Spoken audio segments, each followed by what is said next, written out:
یه راز بزرگ درباره آفرینش جهان. اولین چیزی که خدا آفرید چی بود؟ فرشته؟ آسمون؟ نه. جوابش خیلی قشنگ‌تره.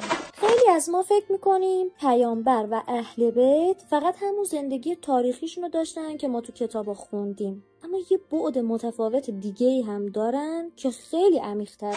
پیامبر و اهل بیت دو بعد دارن. یه بعد انسانیه که همون زندگیه که ما میشناسیم. یه بعد دیگه دارن که اون بعد ملکوتیه، یعنی همون وجود نوری ثابت که هیچ وقت تموم نمیشه، از بین نمیره و همیشه همراه ما هستن. پس جهان از نور اونها آفریده شده، مثل خورشید که اول خودش خلق میشه، بعد نورش به همه جا میرسه و همه چی رو زنده میکنه. این وجود نوری باعث میشه ارتباط ما فقط یه ارتباط تاریخی نباشه، یه ارتباط معنوی و عمیق باشه. اگه دوست داری بازم از این مفاهیم ناب و نورانی بدونی، حتما صفحه‌مو فالو کن، چون قراره یه سفر معنوی تو عمق معارف داشته باشیم.